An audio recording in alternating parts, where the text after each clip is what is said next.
কিয়ান কয়েকবার আরোহীকে ডাকে, শেষে এসে ধমক দিয়ে বলে, ওই কানা মেয়ে, কথা শোনো না কেন? আরোহীর হাত ধরে থামিয়ে কথাটা বলে কিয়ান। আরোহী হুঁশ ফিরল, কিয়ানের দিকে তাকিয়ে বলে, কি হয়েছে, সমস্যা কি জিয়ান? কিয়ান কিঞ্চিত রাগ দেখিয়ে বলে, ওই মেয়ে একদম আমাকে জিয়ান বলবে না, বলে দিলাম। আরোহী মাথা নাড়িয়ে বলে, উফ, পাগল কোথাকার, অসহ্য। বলেই আরোহী হাঁটা দিল। হসপিটাল থেকে বের হয়েই দেখলো তাদের গাড়ি বাহিরে দাঁড়িয়ে আছে। আরোহী কোনো কথা না বলে উঠে পড়ল। কিয়ানও উঠে পড়ে। হাতে থাকা পানির বোতল আরোহীর দিকে বাড়িয়ে দিয়ে বলে, নাও একটু পানি খাও, না হলে তো পানির শূন্যতে একটু পর আবার জ্ঞান হারিয়ে আমার উপর হেলে পড়বে। আরোহী পানি নিয়ে বলে, আমি মোটেও হেলে পড়িনি। তাহলে কি পড়ছো? জানো তোমাকে রাস্তা থেকে হসপিটালে নিয়ে যেতে আমার কতটুকু কষ্ট হয়েছে? কতটুকু হয়েছে বলে দাও, আমি টাকা দিয়ে দেব। কিয়ানকে তুমি টাকা দেখাচ্ছ? জানো আমার জন্য কত মেয়ে পাগল। হ্যাঁ, পাগলরাই তো তোমার পিছু নেবে, কারণ তাদের মাথায় তো জ্ঞান নেই। জ্ঞান থাকলে কি আর তোমার মতো ছেলের পিছু নেয় নাকি? কিয়ান রাগ দেখিয়ে বলে, আমার মতো ছেলে মানে কি বলতে চাও তুমি? আরোহী সিটে মাথা এলিয়ে দিয়ে বলে, তুমি যা বুঝতে চাও আমি তা বলতে চাই। কিয়ান কথার মধ্যে ঘুরিয়ে গেল। আরোহী বলে, আমার মাথাটা অনেক ব্যথা করছে, বাসায় গিয়ে আগে একটু ঘুম দিতে চাই। কিয়ান আরোহীর কপালে হাত রাখতো, আলতোভাবে মাথা টিপে দিতে দিতে বলে, বাসায় গিয়ে ঘুমানোর মতো কোনো ওয়ে নাই, কারণ রাতেই পাটে। কিয়ান আরোহীর মাথায় হাত দিতেই আরোহীর মনে পড়ে যায় অধীরের কথা।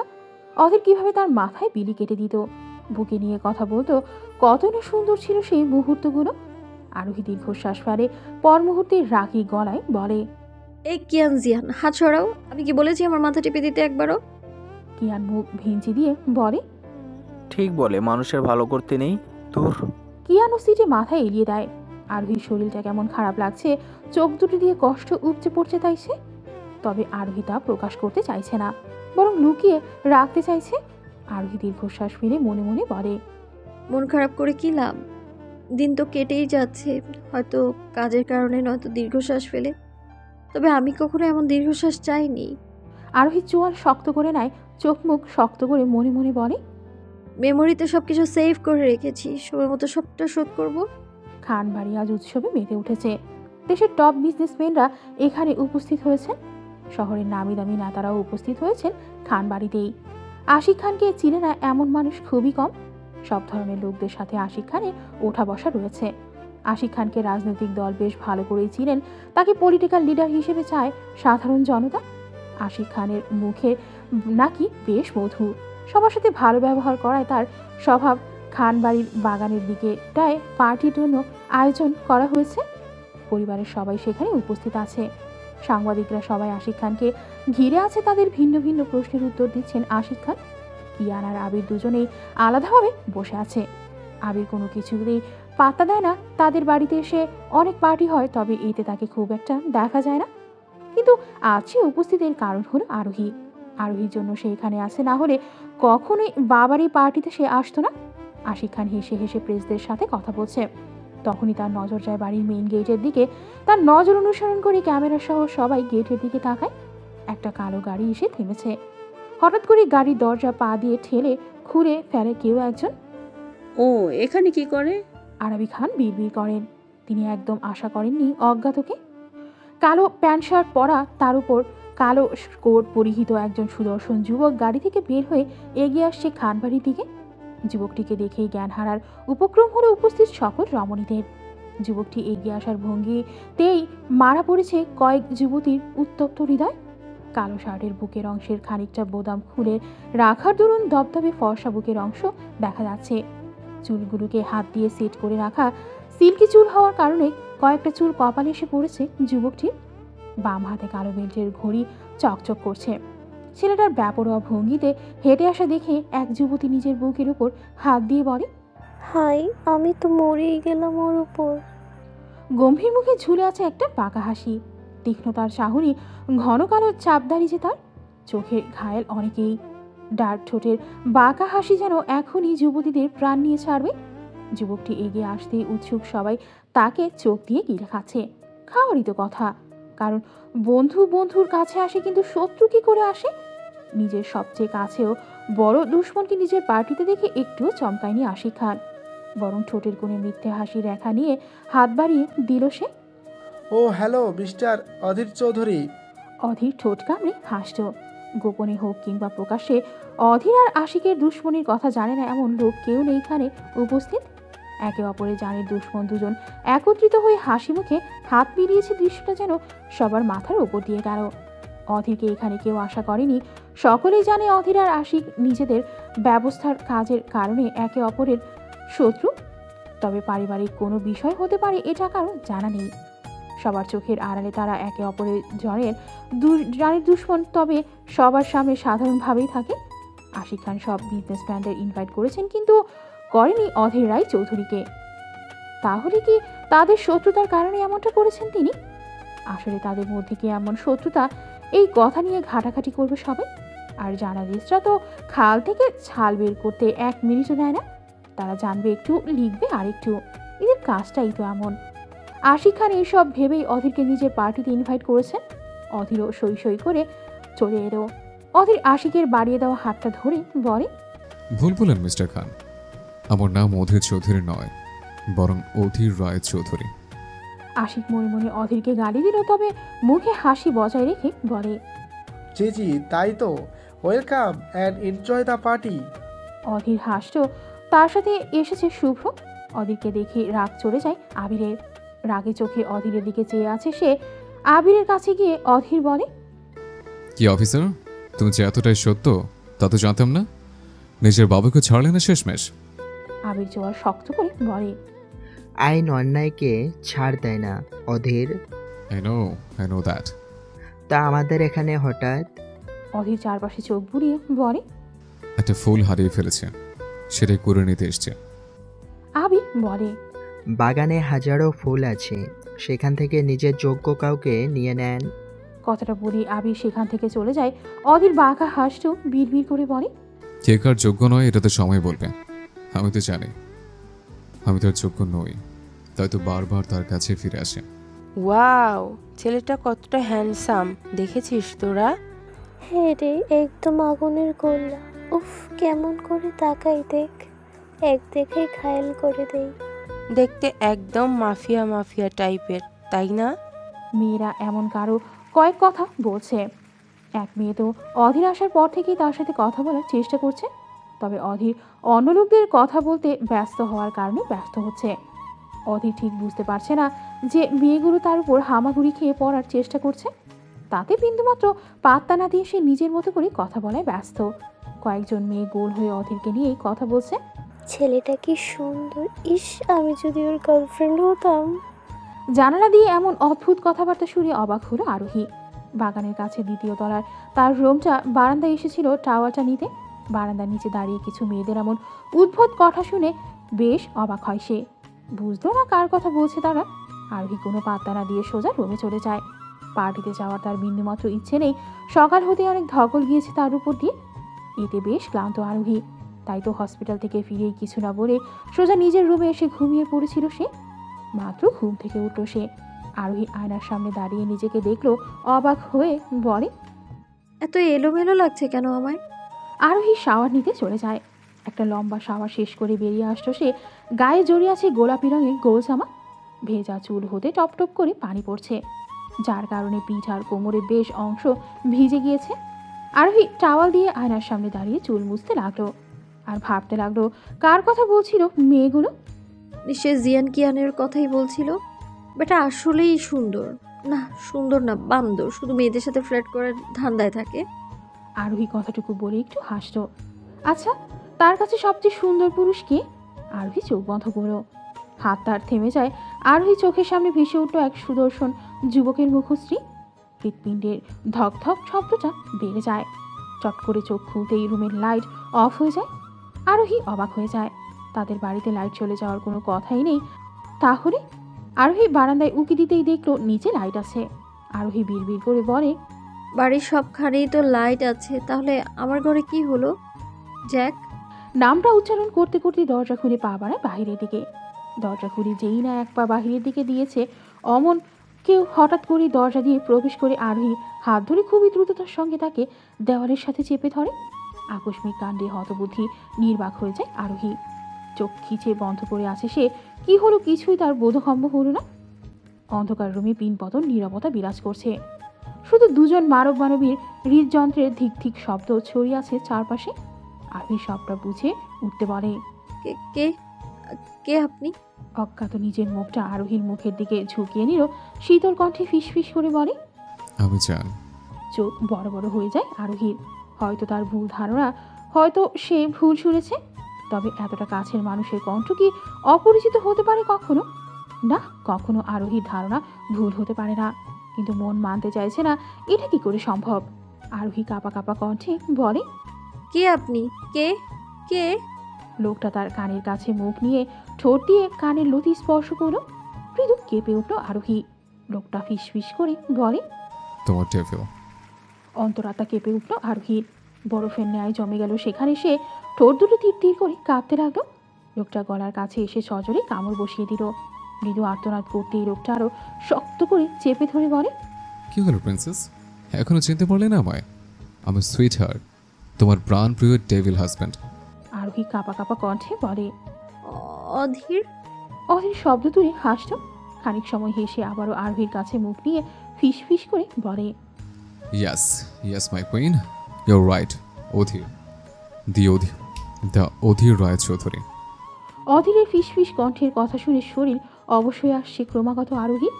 নড়তেও পারছে না সে। অধীর বেশ শক্ত করে তাকে দেওয়ালের সাথে চেপে ধরে আছে। আরোহী বলে, আপনি? অন্য কাউকে আশা করছিল বুঝি ম্যাম? আরোহী মুহূর্তেই শক্ত হয়ে যায়। নিজেকে দুর্বল করবে না সে কিছুতেই না। শক্ত গলায় বলে, এখানে কেন এসেছেন? অধীর বাঁকা হাসল আরোহীকে ঘুরিয়ে নিল। তার দুই হাত নিজের এক হাতের মধ্যে নিয়ে অন্য হাতে আরোহীর ঘাড়ের ভেজা চুল সরিয়ে সেখানে নিজের উষ্ণ ওষ্ঠ স্পর্শ করে ঘোর লাগা কণ্ঠে বলে, অনেকদিন হলো নিজের বউকে কাছে পাই না। কতদিন দেখি না আমার বউটাকে, তা চলে এলাম শ্বশুর বাড়ি। বউটাকে একটু আদর করতে, একটু ভালোবাসতে। কথাটা বলেই আরোহীর ঘাড়ে মুখ ডুবিয়ে দিল সে। আরোহী শীতল হয়ে যায়, সর্বাঙ্গ জমে গেছে তার। এক চুলো নড়চড় করার শক্তি পাচ্ছে না সে। আরোহী অধীরের ছোঁয়ার মাঝে হারিয়ে যেতে চাইল। নিঃশ্বাস ক্রমাগত ভারী হয়ে আসছে তার। অধীরের গরম নিঃশ্বাস ঘাড়ে পড়তেই মৃদু কেঁপে উঠছে সে। হঠাৎ করে মস্তিষ্ক চাড়া দিয়ে উঠল আরোহীর। চোখ খুলে অধীর থেকে নিজেকে ছাড়ানোর জন্য চেষ্টা করতে করতে বলে, বউ? কিসের বউ? কার বউ? কে বউ? ভুলে গিয়েছেন নাকি সবকিছু মিস্টার চৌধুরী? ছাড়ুন আমায়। জোর করে নিজেকে ছাড়িয়ে নিয়ে ছিটকে দূরে সরতে নিলেই অধীর আবারও ধরে নেয় তাকে। একদম দেওয়ালের সাথে চেপে ধরে। নিজের দুই হাত দেওয়ালের সাথে লাগিয়ে দাঁড়িয়ে পড়ে অধীর। আরোহী অধীরের চোখে চোখ রাখল। বারান্দা দিয়ে মিট মিট আলো ঘরে প্রবেশ করছে। এই আবছা আলোয় অধীরের চোখ দেখা যাচ্ছে অল্প অল্প। অধীর বাঁকা হাসি দিয়ে বলে, আমার বউ, অধীর রায় চৌধুরীর বউ। আরোহী দাঁতে দাঁত চেপে বলে, সবটা ভুলে গিয়েছেন বোধহয়। অধীর আরোহীর ওপর ঝুঁকে পড়ল। তার ওপর নেশা ভরা কণ্ঠে বলে, না জান, কিছু ভুলে যাইনি আমি। আরোহী রাগী গলায় বলে, তাহলে আমার হাতে মরতে এসছেন? তবে আপনাকে তো আমি এত সহজে মারবো না অধীর চৌধুরী। অধীর হাসল।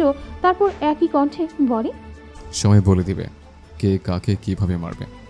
উফ, এখন এসে বাধ্য তো আপাতত আমার কাজটা করে নেই আগে। আরোহী না বুঝে বলে, কাজ? কিসের কাজ?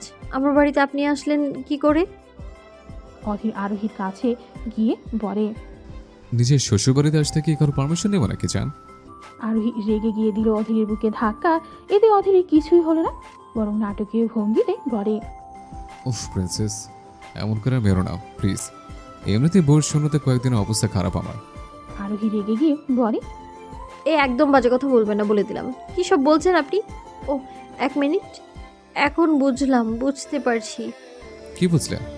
আপনি নিজের মিষ্টি মিষ্টি কথা দিয়ে আমায় ভোলাতে চান, তাই না?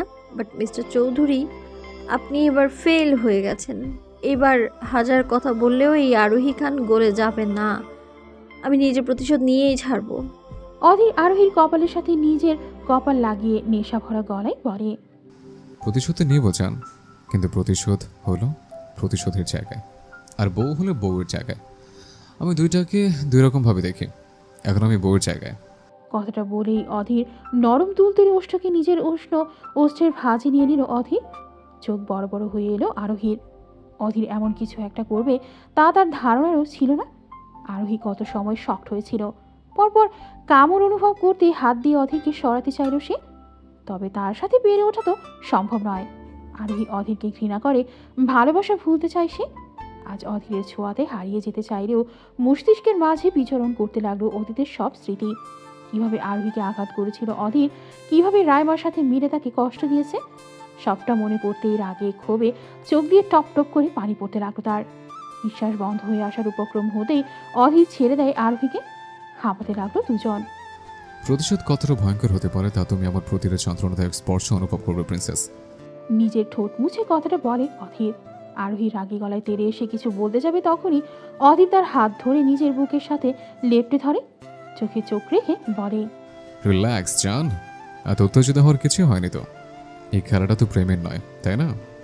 আরোহী নিজের হাত ছাড়ানোর চেষ্টা করতে করতে রাগী গলায় বলে, হ্যাঁ, এটা প্রেমের খেলা নয়, এটা হলো ঘৃণার খেলা। এটা তো জয় হব আমি। জয় বিজয় তো পরের কথা, আমার চোখে এখনো বেশি সময় তাকিয়ে থাকার ক্ষমতাও তো তোমার হয়নি।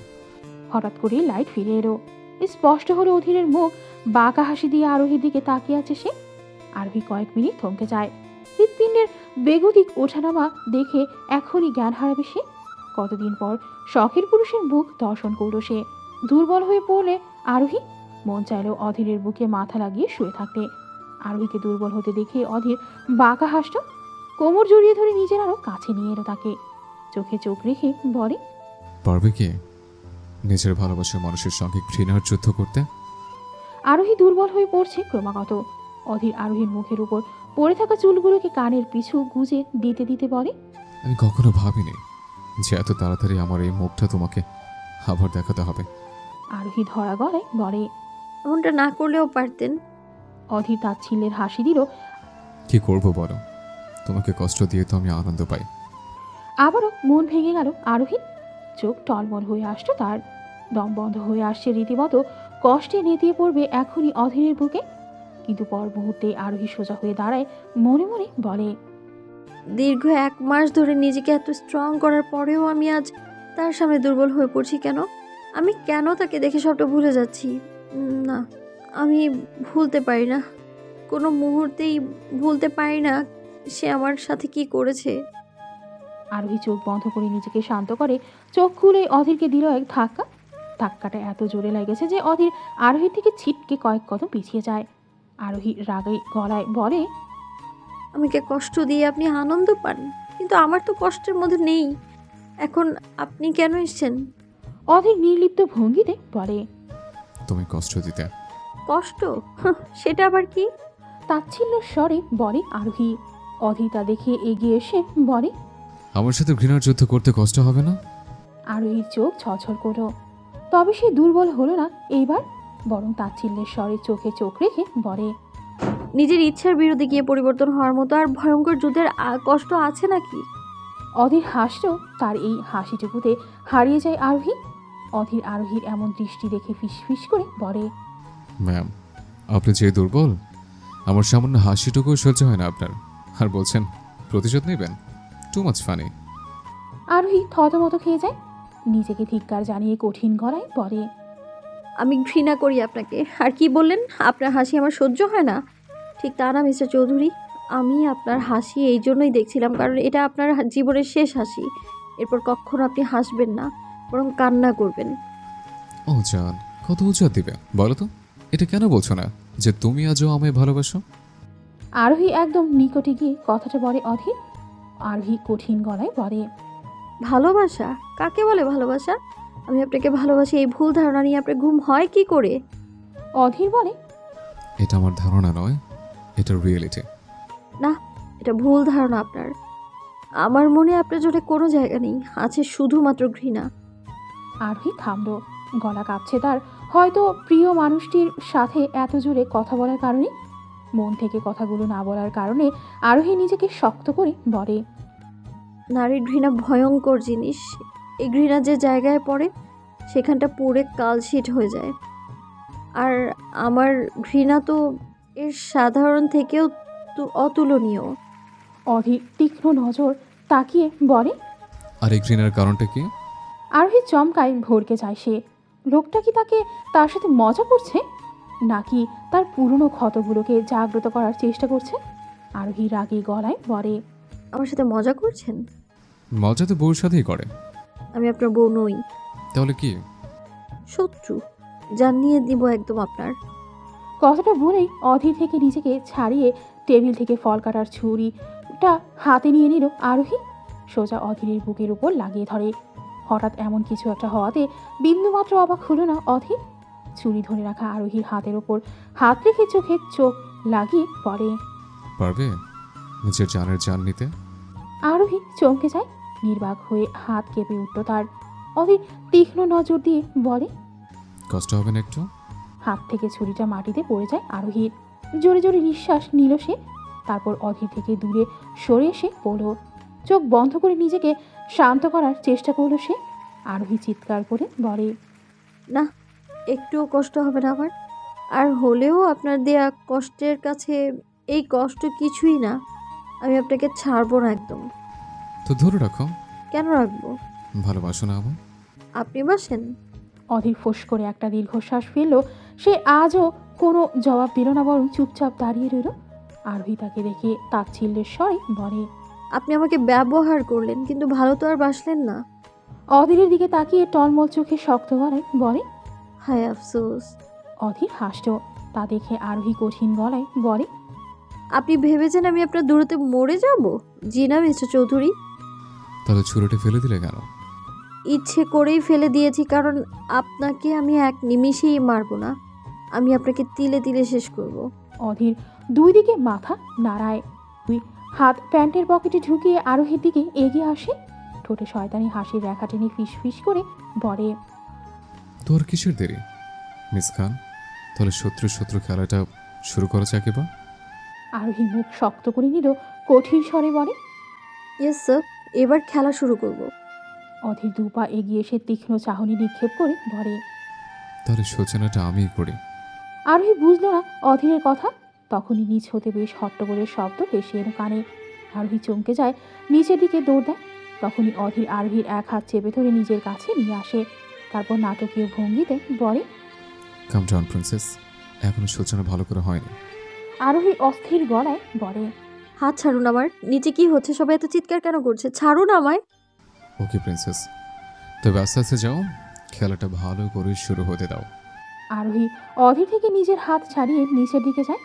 অধীর পেছন থেকে হাসতে লাগলো। অট্ট হাসিতে ফেটে পড়ছে অধীর। সোফায় শব্দ করে বসে পড়ল। মাথার পেছনে দুই হাত ভাঁজ করে শুয়ে পড়ল সে। উপরের দিকে তাকিয়ে বলতে লাগলো, দ্য গেম ইজ স্টার্ট, 3, 2 অধীর উঠে বসলো। তারপর মুখ শক্ত করে বলে, and 1 বুম। বাঁচাও বাঁচাও, এখানে বোম আছে, বাঁচাও। আরোহী নিচে ছুটে চলে আসতো। বাগানের দিকে আসতেই অবাক হয়ে গেল সে। সব মেহমানরা এদিক ওদিক ছোটাছুটি করছে। কে কার আগে বের হবে এই নিয়ে হট্টগোল লেগে গিয়েছে মেইন গেটের কাছের দিকটায়। অতিথি তো কম নয়, এত মানুষের ভিড়ে কিছুই বুঝে উঠতে পারছে না আরোহী। সবাই ছুটে এদিকটাই আসছে। মেইন গেট বন্ধ হওয়ার দরুন কেউ বের হতে পারছে না, তাই গেটের দিকেটায় বেশি ভিড় জমে আছে। আরোহী বুঝতো না এরা এমন করছে কেন। আরোহী কাউকে কি জিজ্ঞেস করবে, কেউ তার কথা শোনার অবস্থায় নেই। সবাই নিজের প্রাণ বাঁচানোর জন্য ছোটাছুটি করছে। কি একটা অবস্থায় পড়ে গেল আরোহী। আরোহীর নিজের পরিবারের কাউকে এখানে দেখছে না। আরোহী ভিড় টেনে অনেক কষ্টে বাগানের মাঝে যায়। সেখানেও একই অবস্থা, সবাই ছোটাছুটি করছে। আরোহী একজনকে জিজ্ঞেস করে, আরে আরে কি হয়েছে? আপনারা এমন এমন ছুটাছুটি কেন করছেন? লোকটা একটু করে বলে, এখানে বোম আছে, একটু পর সেটা ব্লাস্ট হবে। কথাটা শুনেই হতবাক হয়ে যায় আরোহী। মাথায় কোনো কিছুই ঢুকছে না তার। বিড়বিড় করল, আমাদের বাড়িতে বোম আসছে কোথা থেকে? কি বলছে সে? কথাটা বলতে বলতেই আরোহীর নজর তার বারান্দার দিকে যায়।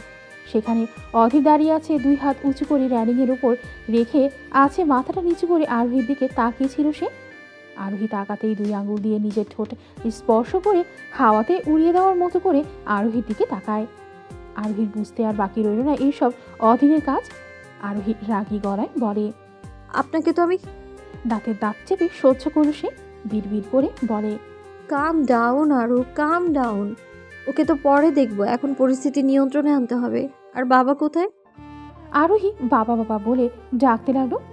অধীর তা দেখে বিরক্ত হলো। বিরক্তিকর স্বরে বলে, এমন যদি শ্বশুর হয় তাহলে বউকে কাছে পাওয়া যাবে না কখনো।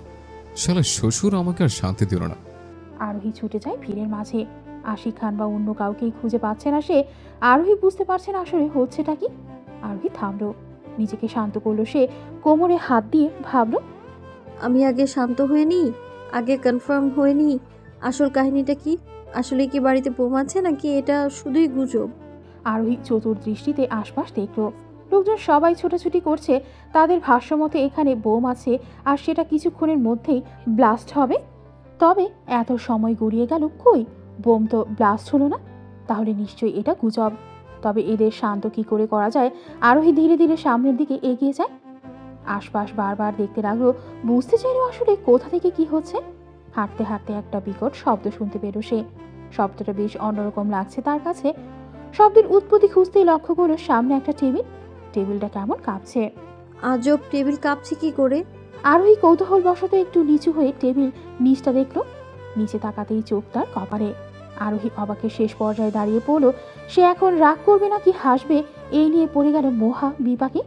আরোহী নিজের কপাল চাপড়াতে লাগলো। হুঙ্কার ছেড়ে বলে, জিয়ান, কিয়ান।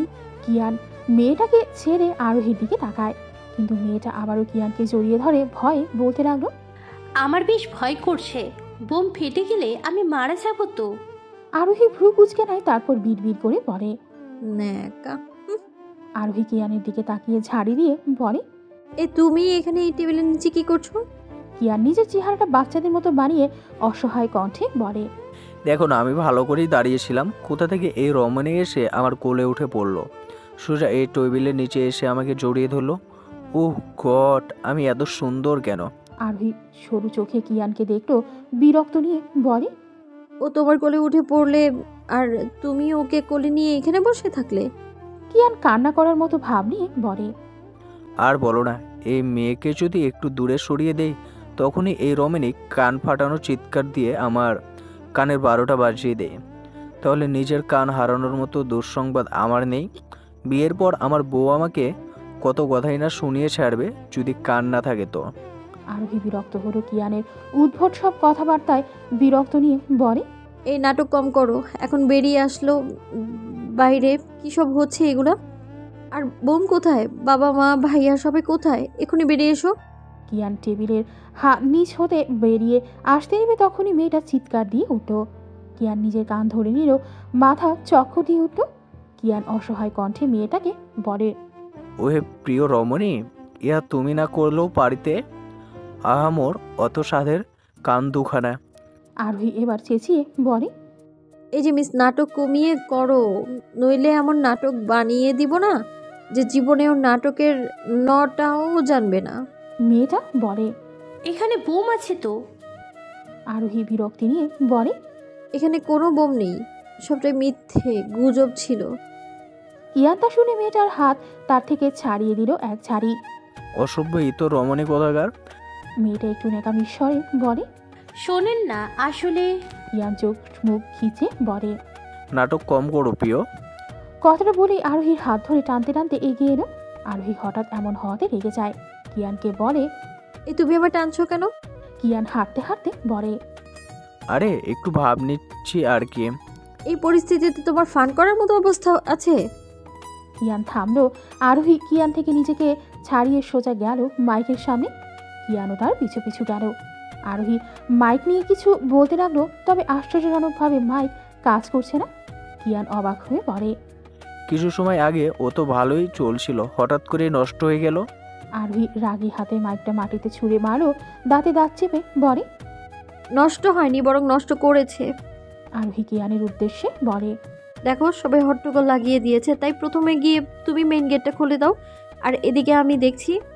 আরোহী যেতে হয় তখনই কিয়ান তার হাত ধরে ইশারায় বলে, কি? কিয়ান শান্ত কণ্ঠে বলে, আরও এখানে আসলেই বোম আছে। চোখ বড় বড় হয়ে যায় আরোহীর, মাথা কাজ করা বন্ধ করে দিয়ে কিয়ান নিজ কণ্ঠে বলে, আমি আর আবির প্রথম থেকে এটার আভাস পেয়েছি। শত্রুপক্ষরা মামার নামে বদনাম ছড়ানোর চেষ্টা করে প্রথমে গুজব ছড়িয়েছে। আমি প্রথমে এটাকে গুজব মনে করেছি, কিন্তু আসলে এখানে বোম আছে। আমাদের হাতে আর মাত্র 30 মিনিট সময় আছে। এর মধ্যে কি করা যায়?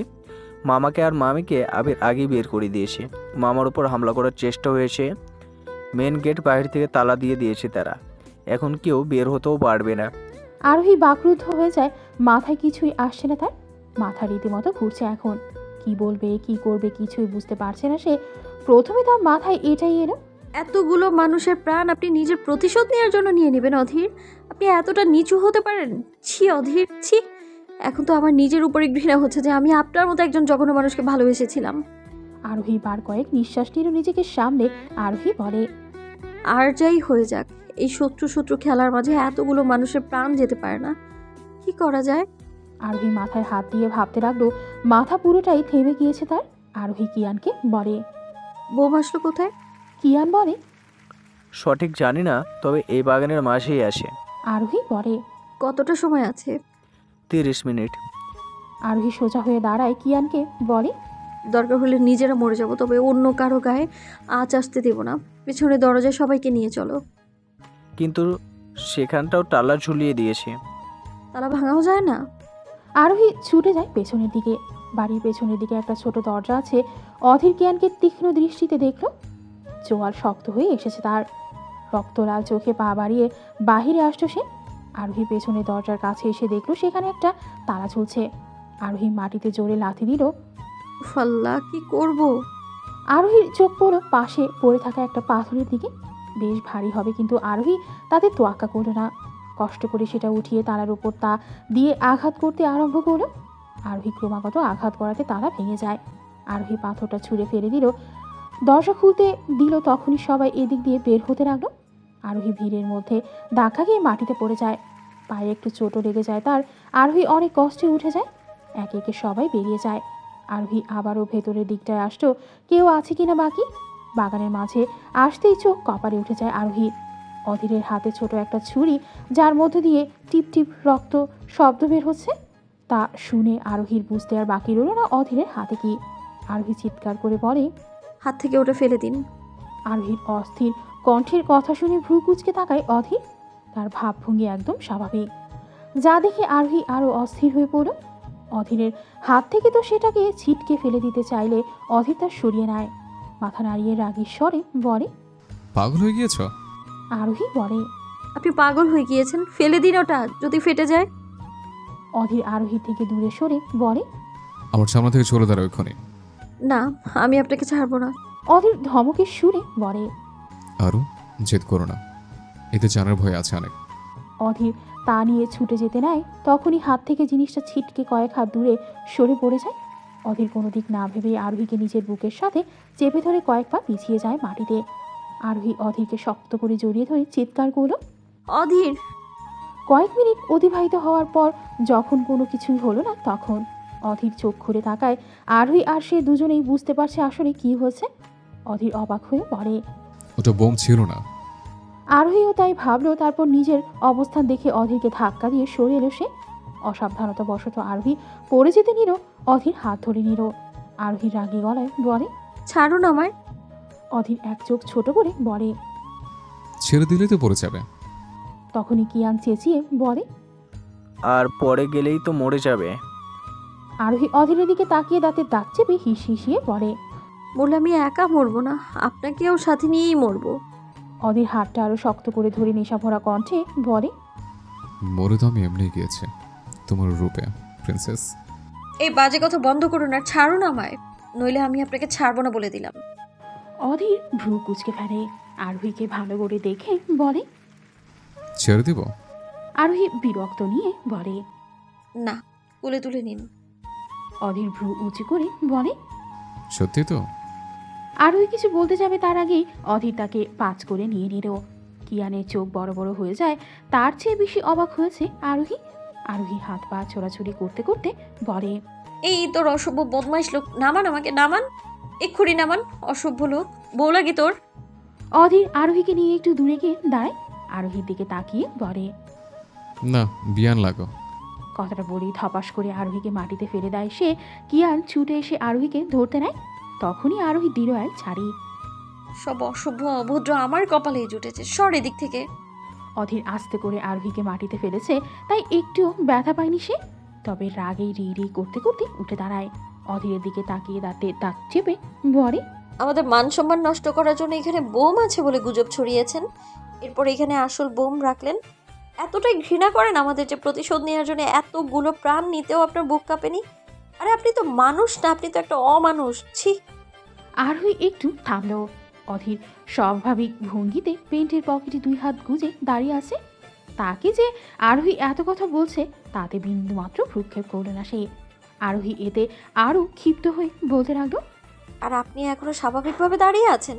লজ্জা করেন আপনার? এতটা নীচ কি করে হতে পারেন আপনি? একজন মানুষ এতটা নীচ হতে পারে? ছি, ধিক্কার জানাই আমি আপনাকে। আপনার মতো মানুষের মুখ দেখতেও আমার লজ্জা লাগছে। আর প্রতিশোধ কাকে বলে এইবার আমি আপনাকে দেখাবো। এক্ষুনি বেরিয়ে যান আমার বাড়ি থেকে। আপনার মুখ দেখতে চাই না, আমি ঘৃণা করছি আমার আপনার মুখ দেখতে। মন চাইছে এক্ষুনি আমি আপনাকে খুন করে ফেলি একদম। বেরিয়ে যান আমার বাড়ি থেকে, মনহীন পাষাণ মানুষ। চলে যান এক্ষুনি, এক্ষুনি যান। আরোহীকে হাইপার হতে দেখে অধীর বিনা বাক্যে সেখান থেকে চলে যায়। কিন্তু অবাক করা বিষয় হলো, যেই অধীর চৌধুরী চোখে চোখ রেখে কথা বললেও তাকে নরকের স্বাদ গ্রহণ করিয়ে ছাড়ত ছেলেটা, সেই ছেলে আজ এত অপমান হওয়ার পর চুপচাপ বেরিয়ে গেল। এটা মানাটা বেশ কষ্টসুলভ হয়ে যায় আবিরের কাছে।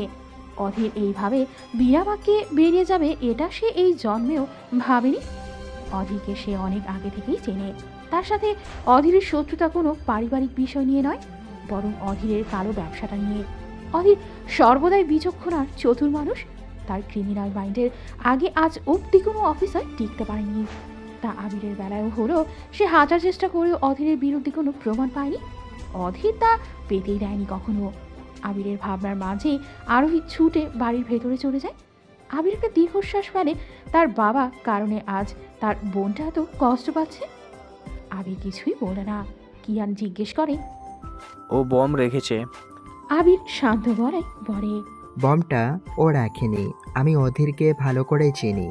ও খারাপের সাথেই খারাপ করে, কিন্তু এতগুলো মানুষের প্রাণ নিবে এটাই ওর দ্বারা কখনো সম্ভব নয়। কিয়ান বুঝলো সবটা, কিন্তু আরোহী যে অধীরকে বেশ ভালো করে ভুল বুঝেছে তাও বুঝলো সে। কিয়ান একটা দীর্ঘশ্বাস ফেলে। রুমে এসেই কি মনে করে যেন আরোহী বারান্দায় উঁকি দিল। বারান্দা দিয়ে রাস্তা দেখা যাচ্ছে যেখানে অধীর দাঁড়িয়ে আছে। আরোহী কিছু সময় তাকিয়ে রইল। মন খারাপ তার, কিন্তু একটু পরে একটা মেয়ে ছুটে এসে অধীরকে জড়িয়ে ধরল। আরোহী অবাক হয়ে যায়। একটু সময় নিল এটা বুঝতে যে মেয়েটাকে, আর সে চিনেও গেল মেয়েটাকে। আরোহীর চোয়াল শক্ত হয়ে এলো, কিন্তু চোখ ছলছল করছে। আরোহী শব্দ করে বারান্দার দরজা লাগিয়ে দিল। মাথার চুল টেনে ধরল সে, রাগে গজগজ করতে করতে বলে, আমি কেন কষ্ট পাচ্ছি তার জন্য? একটা অমানুষের জন্য এত কষ্ট, এত কিসের মায়া? ওই লোকটা শুধু ঘৃণার যোগ্য, আর কিচ্ছুর না। জানি না কেন বারবার আমি দুর্বল হয়ে পড়ি। আরোহী রাগের মাথায় টেবিলের উপর সব জিনিসপত্র ফেলে দিল মাটিতে। বিছানার চাদরটা একটা টান দিয়ে মাটিতে ফেলে দেয়। এলোমেলো ভাবে সবটা ছুটতে লাগলো সে। বেশ ভাঙচুর করার পর মাটিতে বসে পড়ল। মাথায় হাত দিয়ে বলতে লাগলো, আমি কেন দুর্বল হয়ে পড়লাম? কেন কেন তাকে দেখলেই আমি দুর্বল হয়ে পড়ি? আমি কি ভুলে গিয়েছি সেই আমার সাথে কি করেছিল? আমার ক্ষতের কথা কি আমি ভুলে গেছি? কি করে ভুলে আছি আমি? ওই মানুষটা আমাকে পশুর মতো মেরেছে। তার থেকেও বড় কথা, সে আমার মনকে টুকরো টুকরো করে দিয়েছে। সে রাইমাকে ভালোবাসে, আর আমি তার স্ত্রী থাকা সত্ত্বেও সে তাকে চায়। আমি কি করে ভুলে গিয়েছি সবটা? কি করে? আরোহী দেওয়ালের সাথে নিজের হাত দিয়ে বাড়ি দিল। ব্যথায় কোকি উল্টো মেয়েটা, কিন্তু আজ মনের ক্ষোভের আগে ব্যথা প্রকাশ পেল না। আরোহী চোয়াল শক্ত করে বলে, আর নয় অধীর চৌধুরী, আমি আপনাকে আর ছাড় দেব না। অ্যাটলিস্ট আজকের ঘটনার পর তো আমি আপনার জন্য আর দুর্বল হয়ে পড়বো না, কখনো না। আরোহী মাটিতে চড়ে লাথি দিল। চোখ দিয়ে যেন আগুন বের হচ্ছে। তার মস্তিষ্ককে এখন একটাই কথা, যে করে হোক অধীরকে কষ্ট দিতেই হবে। আরোহীর রাগ লাগছে এই ভেবে যে সে কেন অধীরকে দেখেই দুর্বল হয়ে পড়ল। তার তো শক্ত হওয়ার কথা ছিল। তাহলে আমি ভয় পেয়ে গিয়েছিলাম যদি তোমার কিছু হয়ে যেত। অধীর রাইমাকে বুক থেকে সরিয়ে বলে, তুমি দেখে আরোহীর মতো হয়ে গেলে, সবসময় জোরে ধরিস কেন? রাইমা অধীরের দিকে তাকিয়ে বিরক্ত নিয়ে বলে, তুমি ফান করছো? অধীর মাথা নাড়িয়ে বলে, না, আমাকে ফান করা মানুষ নাকি? রাইমা মন খারাপ করে গাড়িতে বসলো। অধীর একটা দীর্ঘশ্বাস ফেলে সেও গাড়িতে বসলো। রাইমা রাতের অন্ধকারে আকাশটা দেখল। চোখ ছলছল করছে তার। মনের কোণের ক্ষতগুলো বেশ জোরেই ঢোল পিটাচ্ছে। রাইমা অধীরের দিকে না তাকিয়েই বলে, ওখানে কি সত্যিই বোম ছিল? অধীর নিজের শরীর টান টান করে একটা হাই তুলে বলে, বোধ হয় না। রাইমা কপাল কুঁচকে নেয়, অধীরের দিকে মুখ করে বলে, তুমি কিছুই করনি? অধীর বলে, করেছি তো, ওকে জড়িয়ে ধরেছে। রাইমা আরো বিরক্ত হলো। কয়েকদিন ধরে তোমার মতিগতি ঠিক লাগছে না আমার। প্রেমে টেমে পড়লে নাকি আবার? অধীর দুই হাত মাথার পেছনে ভাঁজ করে রাখলো, সিটে শরীর এলিয়ে দিয়ে বলে, পড়তেই পারে, বউ হয় আমার। রাইমা কয়েক পলক তাকিয়ে তাচ্ছিল্যের হাসি দিয়ে বলে, শত্রুর মেয়েকে বউ করে রাখতে চাও? রানী করে রাখতে চাই। এত পরিবর্তন হঠাৎ?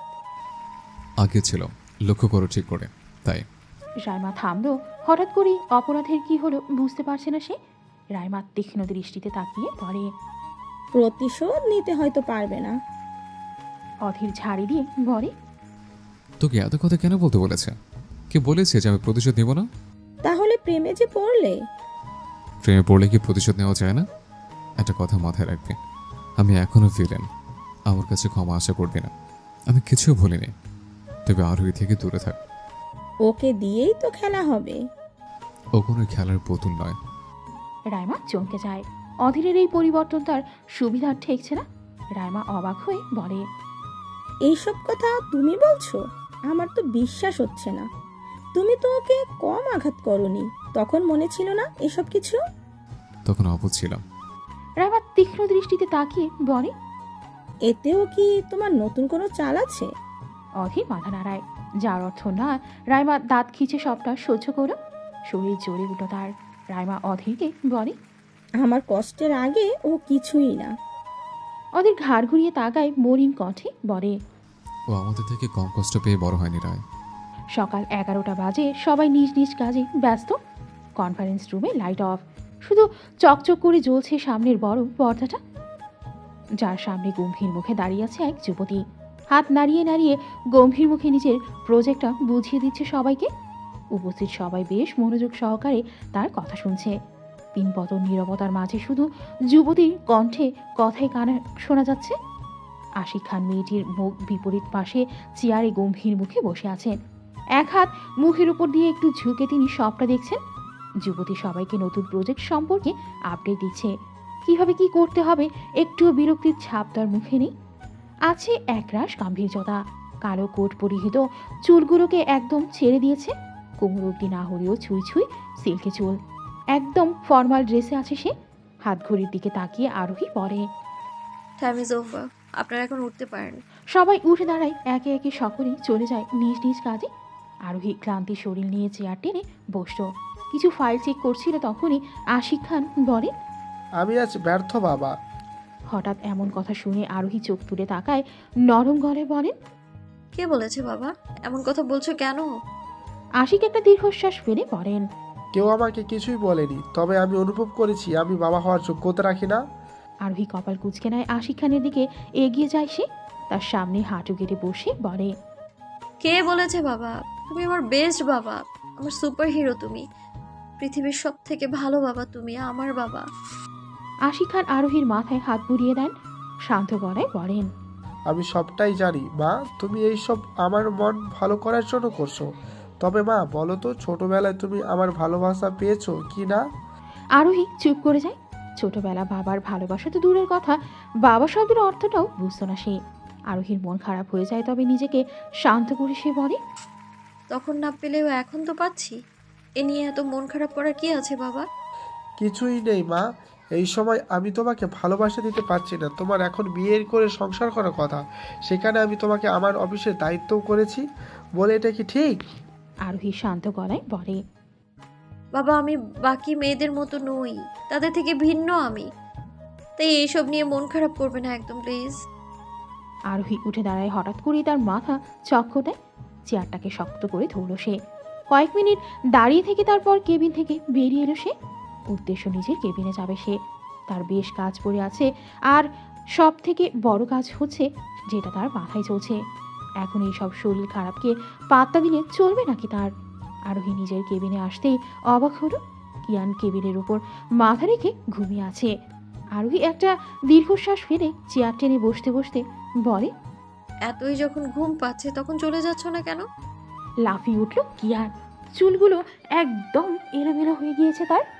আরোহী কিয়ানকে দেখলো ধবধবে ফর্সা ছেলেটা, চিকন সরু একখানা শরীরকে টেনে টেনে চলে। সিল্কি চুল, তবে কালো নয়, একটু বাদামি রঙের ভাব আছে, তবে একদম বাদামিও নয়। দূর থেকে দেখলেই কেমন শাইন লাগে, চকচক করে। মেয়েদের মতো গোলাপি রঙের ঠোঁটের অধিকারী কিয়ান। মুখে একটাও দাড়ি নেই, লম্বা নাক, ছোট ছোট চোখ আর খাড়া খাড়া চুল এই ছেলেটা। হাসলে কিয়ানের গাড়ি পড়ে টোল। আরোহী সেই টোল দেখলেই রেগে যায়, ছেলে মানুষের গাড়ি কেন পড়বে টোল? এটা শুধু মেয়েদের অধিকার। আরোহী তো কিয়ানকে একটা নাম দিয়েছে, বিদেশি বাচ্চা। বাচ্চাদের থেকে কোনো অংশে কম নয় সে। আরোহী এই ভেবেই হাসত একটু, তবে তা লুকিয়ে। কিয়ান ঘুমে ঢুলু ঢুলু হয়ে বলে, রাতে ঘুমাতে পারিনি তো। আরোহী ফাইল চেক করতে করতে বলে, কেন, কাকে পাহারা দিচ্ছিলে? কিয়ান চোখ টেনে খুলে তারপর বলে, আর পাহারা? ওই রমণী আমার কানের 12টা থেকে 13টা বাজিয়েছে। সারা রাত খান ব্যথায় ঘুমাতে পারিনি। আরোহী কিয়ানের দিকে তাকায়, বেচারার কান আসলেই বোধহয় চলে গিয়েছে। আর মেয়েটাও সেই রকমের চিৎকার দিয়েছিল। আরোহী বলে, তো ডক্টরের কাছে যাও। কিয়ান টেবিলে মাথা রেখে বলে, ঘুমের কারণে নড়তে পারছি না, গাড়িতে ঘুমিয়েছেও বোধ হয়। আরোহী মাথা নাড়ায়, বিড়বিড় করে বলে, এ ছেলেটার মানুষ হবে না। আরোহী বেড়ে চাপল। এর কিছু সময় পর জ্যাক এসে বলে, ডেকেছেন? আরোহী বলে, হ্যাঁ, এই নাও, এই ফাইলে যা আছে সেই মোতাবেক কাজ করো, আর সকালে যা বলেছি তাই করো। কোনোভাবে যেন এই জিনিসটা মিস না হয়।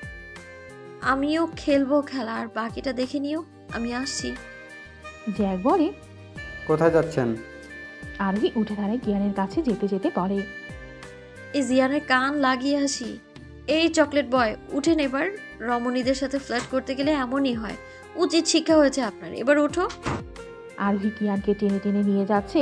কিয়ান ঘুমে আচ্ছন্ন হয়ে বলে, আলো ছাড়ো, আমি ঘুমাবো। আমি আরোহী বলে, ডক্টর দেখা হলে তারপর এখন চলো।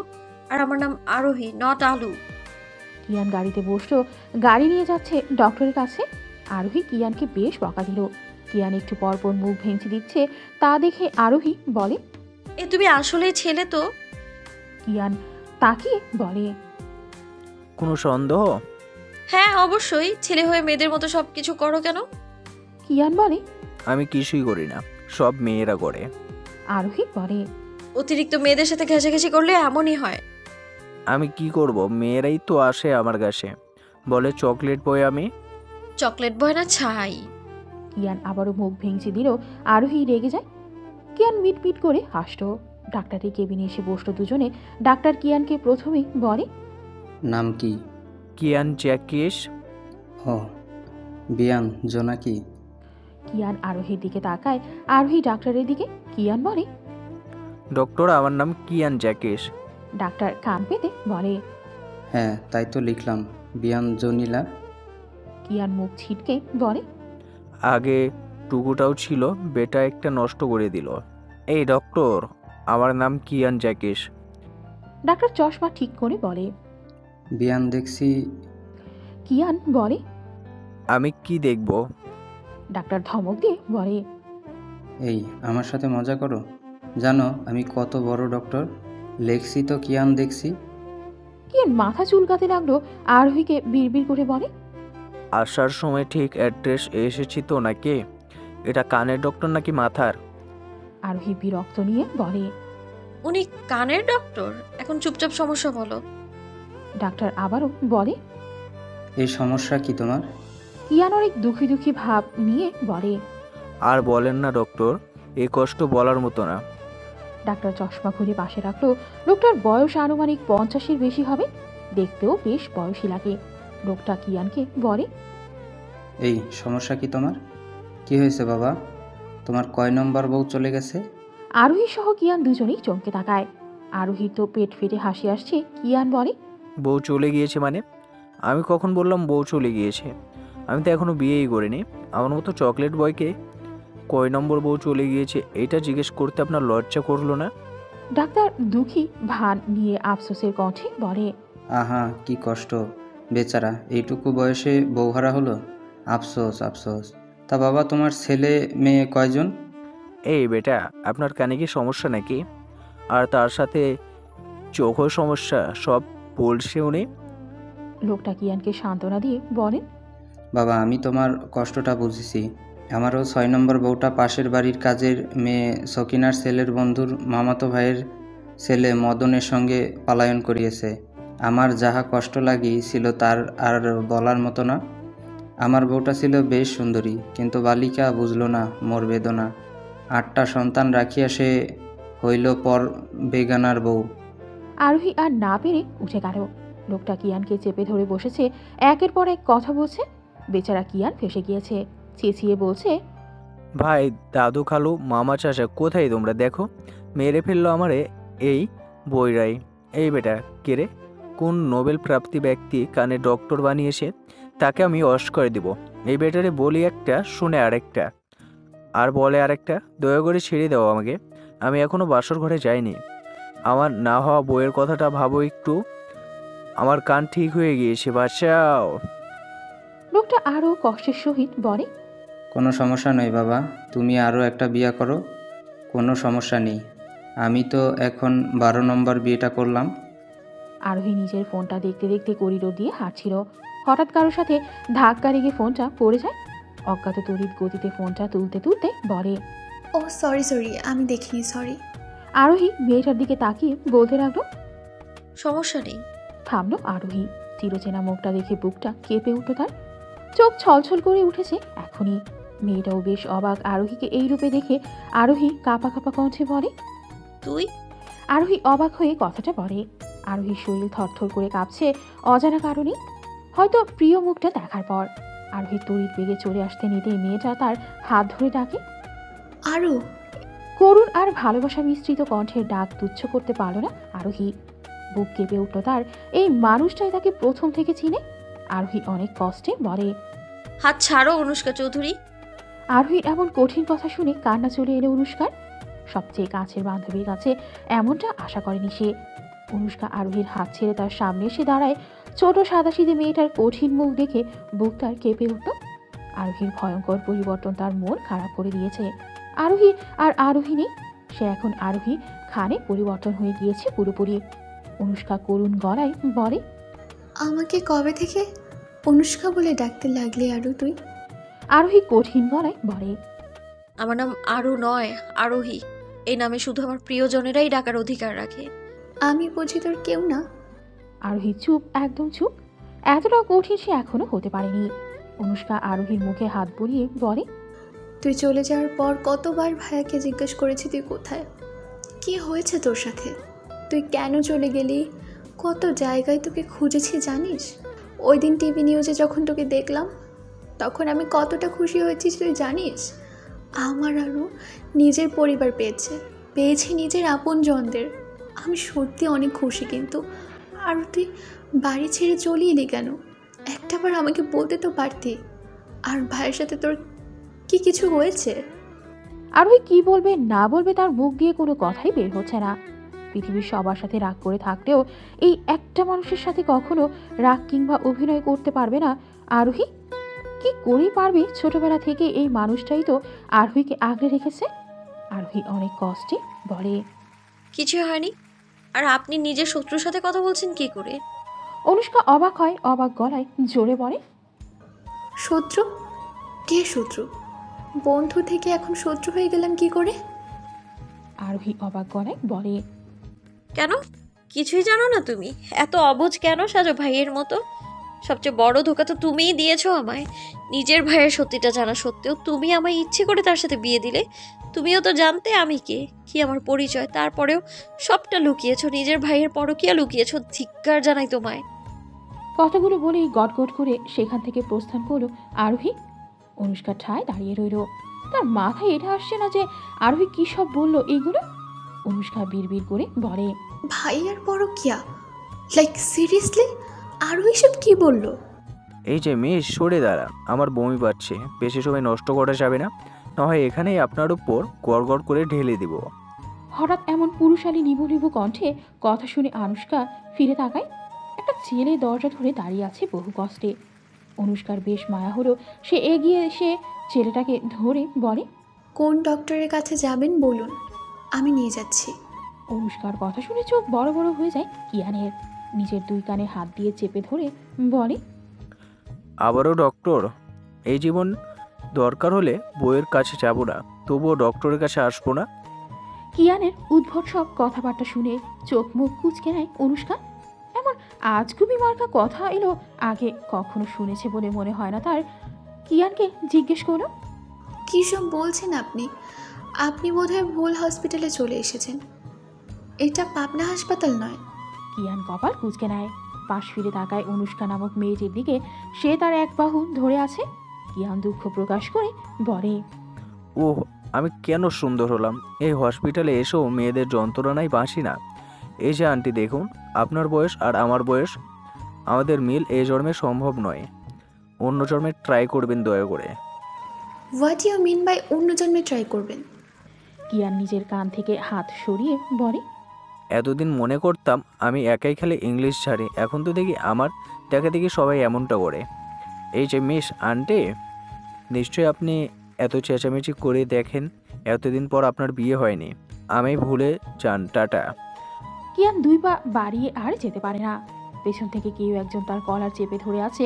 কিয়ান অনেক কষ্ট করে যখন সামনে যেতে পারল না, তখন সে ফিরে তাকিয়ে পড়ে, আন্টি প্লিজ, আমি আপনার সাথে প্রেম করতে পারবো না, দয়া করে আমাকে যেতে দিন। জোর করে দেহ পাওয়া যায়, মন না। অনুষ্কার হাত এমনি এমনি ছুটে যায়, মুখটা হা হয়ে গিয়েছে তার। কিয়ান স্বাভাবিকভাবেই সেখান থেকে চলে যায়। অনুষ্কা নিজের হুঁশ ফিরে পেয়ে রাগী গলায় বলে, অসভ্য ছেলে। তারপর নিজেকে দেখে বলে, আমি কোন দিক থেকে আন্টির মতো দেখতে? হ্যাঁ, ইডিয়েট একটা। প্লিজ স্যার, আমাকে মারবেন না, আমি সত্যিটা বলছি, প্লিজ আমায় মারবেন না, প্লিজ প্লিজ। বেশ সময় ধরে নাচিয়ে রাখা পা দুটো থেমে যায়। চোখ বন্ধ করে চেয়ারে বসে আছে সে। তার সামনেই মাটিতে বসে এত সময় ধরে আর্তনাদ করেছিল লোকটা। এক হাত দিয়ে রিভলভারটা কপালের সাথে লাগিয়ে বসেছিল অধীর। সামনে থাকা ছোট টেবিলের উপর এক পায়ের উপর অপর পা তুলে অনবরত নাড়ছিল সে। কোনো এক গভীর ভাবনায় ডুবছিল এত সময় ধরে। শুভ্র মাটিতে বসে থাকা লোকটাকে নানাভাবে টর্চার করছিল সত্যি কথাটা বলার জন্য। অধীর শুধু চুপচাপ বসেছিল, চোখ বন্ধ করে। এটা অধীরের ব্যক্তিগত গোডাউন। এই স্থানটার ব্যাপারে কেউ জানে শুভ্র ছাড়া। এখানে অধীরের কালো ব্যবসার বেশ লোকদের ধরে এনে যত্ন আপ্যায়ন করা হয়, আর তা করে অধীর নিজ নিজ দায়িত্বে। লোকটা বেশ কয়েকদিন ধরে জ্বালাতন করছিল, তাই তাকে একটু সেবা করার জন্য এখানে তুলে নিয়ে এলো সে। অধীর শান্ত গলায় বলে, তার সত্যিটা কি? লোকটা ভয় ভয় বলে, স্যার আপনি আমায় মেরে ফেলুন, নয়তো সত্যিটা বলবে ওরা আমাকে মেরে ফেলবে, আর আমি আমার পরিবারের ক্ষতি করব। অধীর চোখ বন্ধ করে রাখা অবস্থায় হাসলো, তারপর শান্ত গলায় বলে, তারা কি আমার থেকে বেশি ভয়ঙ্কর? লোকটা ভয়ে শুকনো ঢোক গিল, মাথা নাড়িয়ে বলে, আপনি তো প্রতিশোধের আগুনে পড়ে যাচ্ছেন, কিন্তু সে একটা সাইকো, পুরো পাগল সে। অধীর বাঁকা হাসলো, কপাল থেকে রিভলভারটা সরিয়ে সেটা চেক করতে করতে বলে, সাইকো সবটাই পারে, তবে পাগলামো করে। তবে আমি তো সাইকো নয়, আমি হলাম ডেভিল। লোকটা মাথা সোজা করে বসলো, তার মৃত্যু তার ঠিক সামনেই বসে আছে। অধীর তার চোখে চোখ রাখলো, অতি ভয়ঙ্কর গলায় গর্জন করে বলে, আর ডেভিলের মনে মায়া, দয়া আর ক্ষমা, এই তিনটার একটাও নেই। আমি ন্যায় অন্যায় বিচার করি না। মাটিতে লুটিয়ে পড়ল লোকটা। কিছু সময় ছটফট করে নিজের শেষ নিঃশ্বাস ত্যাগ করলো সে। অধীর তাকে কথা বলার মাঝেই শ্যুট করে দিয়েছে, ঠিক কপাল বরাবর। অধীরের লোকটাকে শ্যুট করার ছবি কেউ একজন গোপনে তুলে নিল এবং সেখান থেকে উঠে চলে যায়। লোকটা চলে যেতেই ঠোঁট এলিয়ে হাসছে অধীর। মাথাটা চেয়ারের ওপর এলিয়ে দিল সে। হাতের রিভলভারটা আঙুল দিয়ে ঘোরাতে ঘোরাতে বলতে লাগলো, আমার জানটা কতটা বোকা, তাই না? এসব ছোটখাটো জিনিস দিয়ে সে আমার সাথে যুদ্ধ করতে এসছে। সত্যি কি আমাকে না মানে তার ডেভিল হাজব্যান্ডকে সে এসব করে হারাতে পারবে? শুভ্র অধীরের কথার আগামাথা কিছুই বলতো না। সে অবাক গলায় বলে, বস আপনি কি সব বলছেন? আমরা তো ওর কথা বলছি, তাহলে ম্যাম এর মাঝে এলো কি করে? অধীর শুভ্রর দিকে তাকায়, বাঁকা হাসি দিয়ে লাফিয়ে উঠে দাঁড়ালো। হাত ঘড়িতে সময় দেখতে দেখতে বলে, এখন থেকে ঠিক 30 মিনিট পর নিউজ অন করে দেখো, সবটাই বুঝে যাবে। অধীর হাঁটা ধরল শুভ্র কিছু বলার আগে সে পূর্ণ রায় বলে, আর ওকে ওর সাইকো বসের কাছে যত্ন সহকারে পাঠিয়ে দিবি। বেচারা জানো সে কত বিশ্বাস, কুকুরকে হারিয়ে ফেলল। শুভ্র মাথা নাড়িয়ে সম্মতি দিল। অধীর ঘাড় ঘুরিয়ে চলে যায় বাহিরে। ফোন বের করে টাইপিং করলো কিছু সময় সেখানে দাঁড়ায় সে। তারপর নিজের গাড়িতে চড়ে উঠে বসলো সে। ফোনটা কানের কাছে ধরো। কয়েকবার রিং হওয়ার পরও অপর পাশের ব্যক্তিটা কলটা রিসিভ করলো না। অধীর দুঃখ ভাব নিয়ে বলে,